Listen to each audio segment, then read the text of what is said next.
Class 6 की शुरुआत में हम देखते हैं लियांशिया मेडिकल सेंटर में कॉल करके उन्हें स्कूल आने कहती है। वो कहती है हमारे सर को हार्ट अटैक आने वाला है।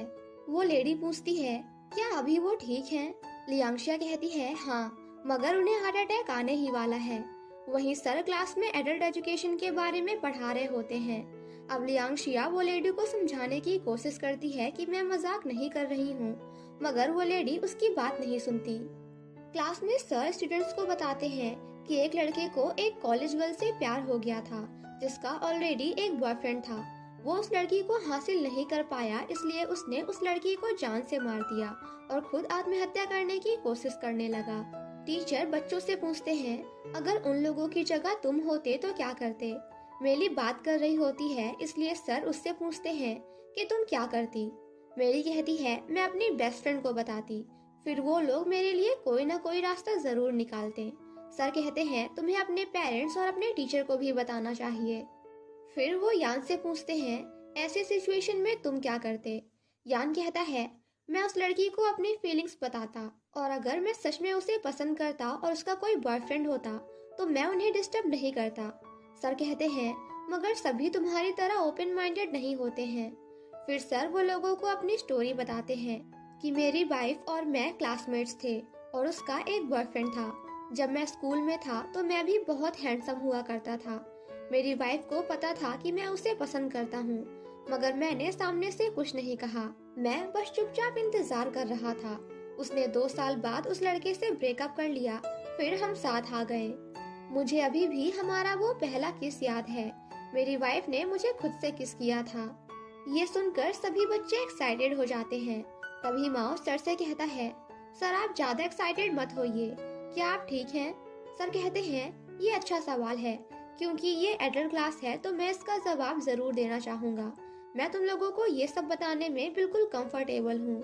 माओ कहता है मेरा ये मतलब नहीं था, मगर सभी माओ को बैठ जाने कहते हैं और सर को अपनी स्टोरी कंटिन्यू करने कहते हैं।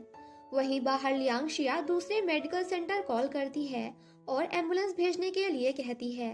टीचर कहते हैं हमने किस जरूर किया था, मगर शादी से पहले हमने कोई रूल्स नहीं तोड़े और बाउंड्रीज को मेंटेन रखा।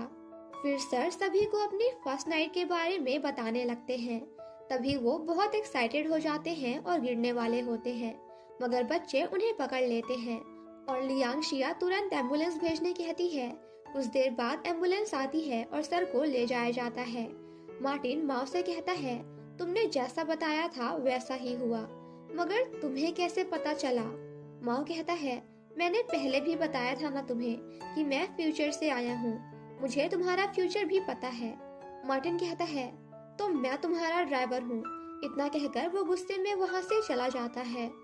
यान लियांशिया से कहता है सब सही रहा और सर यांग भी सही सलामत है। लियांशिया कहती है मैंने सही टाइम पर एम्बुलेंस बुला लिया इसीलिए। यान कहता है क्योंकि माँ के पास वो पिल थी, दैट्स वाई। वैसे तुम दोनों किसी कपल की तरह हो।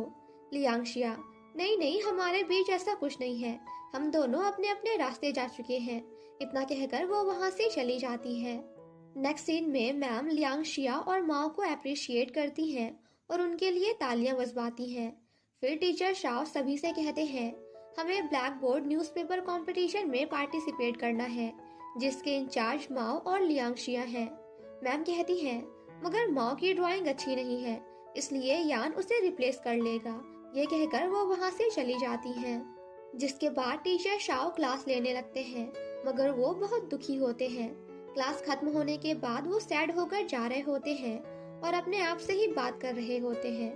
लियांशिया उन्हें ऐसे देख लेती है। कुछ देर बाद वो उनसे मिलने जाती है और कहती है सर हमें बात करनी होगी। वो सर के बाजू में जाकर बैठ जाती है और कहती है देखो तुम बहुत मैच्योर हो, एक रिजेक्शन के बाद ऐसे बच्चों जैसी हरकतें मत करो। तुम्हें जो बोलना है मुझे बोल दो और अपना मन हल्का कर लो। सर कहते हैं तुम्हें पता है तुम्हारी एज की लड़कियों से तुम बहुत ज्यादा मैच्योर हो, इसलिए मुझे ऐसा फील हो रहा है। मैं जब तुम्हारे सामने होता हूँ तो मुझे ऐसा लगता ही नहीं कि मैं एक टीचर हूँ, ऐसा लगता है कि जैसे मैं तुम्हारा छोटा भाई हूँ। मगर मैं वो इंसान नहीं हूँ जिसे तुम ढूंढ रही हो, तो हमें दूर ही रहना चाहिए। लियांशिया कहती है मुझे लास्ट टाइम आपको वो सब नहीं कहना चाहिए था। Sorry sir.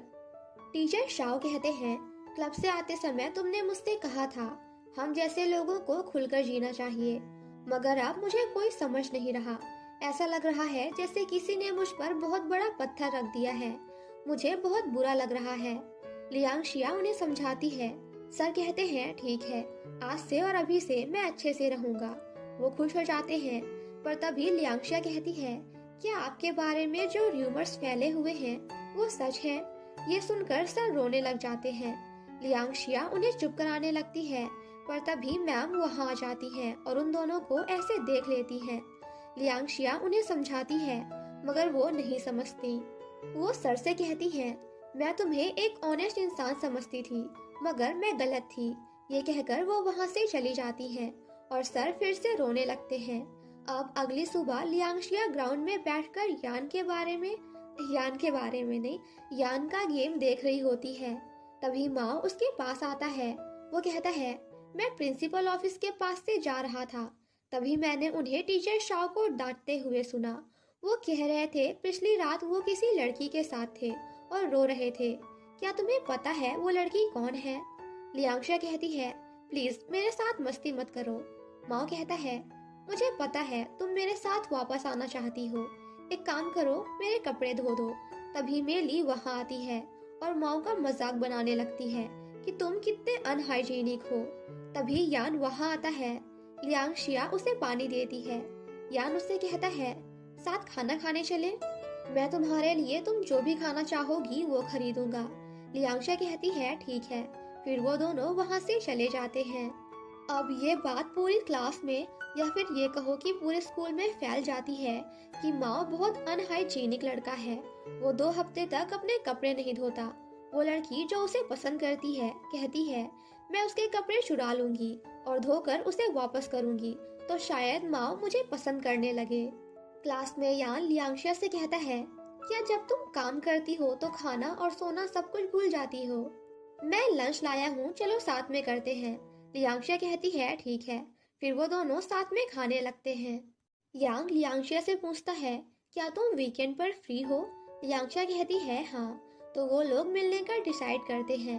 तभी यान उसे टिश्यू देता है। लियांगशा की नजर वहां रखी यान की बुक पर पड़ती है, जिसमें बिल्कुल वैसा ही पेज होता है जो कि उस लेटर पे था। लियांगशिया सोच में पड़ जाती है। अब रात में भी उसे नींद नहीं आ रही होती है। मेली और शाओनिंग उससे पूछती हैं, क्या हुआ? लियांगशिया कहती है, ये वो कैसे हो सकता है? इतना कहकर वो वापस लेट जाती है। अब अगले दिन लियांगशिया स्कूल आती है। वो उन पेजेस को देख रही होती है। तभी यान वहां आता है। लियांगशिया कहती है, तुम्हारे पेजेस बहुत यूनिक हैं, कहाँ से लिए तुमने? यान कहता है, ये मेरे पेरेंट्स ने अमेरिका से लाए हैं, अगर तुम्हें पसंद आया हो तो तुम ले सकती हो। लियांगशा कहती है, नहीं नहीं, ऐसी कोई बात नहीं है। और फिर वो दोनों बोर्ड पर ड्राइंग करने लगते हैं। वो दोनों साथ पूरा बोर्ड सजाते हैं और साथ में बहुत अच्छा वक्त बिताते हैं। लियांगशिया को बोर्ड पर नंबर देखकर याद आता है, लेटर में भी ऐसा ही लिखा हुआ था। कुछ देर बाद वो दोनों घर जाने लगते हैं। नीचे आकर वो देखती है बारिश हो रही है। उन दोनों के पास छाता नहीं होता। यान कहता है, तुम यहीं रुको। वो भाग कर जाता है और कुछ देर में छाता लेकर आता है, जिसके बाद वो लियांगशिया को छाता देकर उसे अपनी साइकिल में बैठने कहता है। लियांगशिया बैठ जाती है, जिसके बाद दोनों जाने लगते हैं। लियांगशिया उसे पकड़कर बैठी होती है।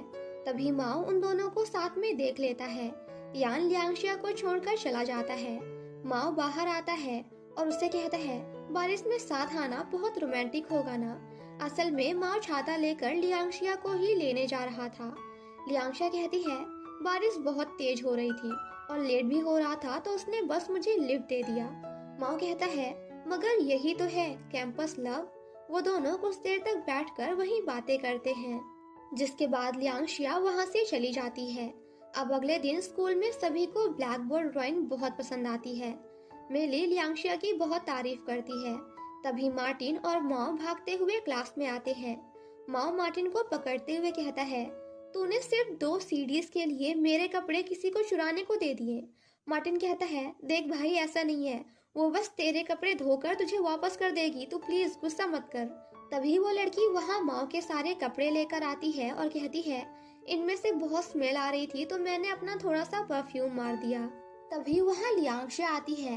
वो लड़की जानबूझकर कहती है, मैं इसे पसंद करती हूँ। माओ लियांगशा को जलाने के लिए उस लड़की को थैंक्स बोलता है और वो लड़की बहुत खुश हो जाती है। तभी टीचर क्लास में आ जाते हैं और माओ उस लड़की को चुपके से भेज देता है। वो लड़की माँ को किस करके वहाँ से चली जाती है। माँ को बहुत गुस्सा आ रहा होता है, मगर लियांगशा को देखकर वो जानबूझकर अपने हाथों को किस कर लेता है।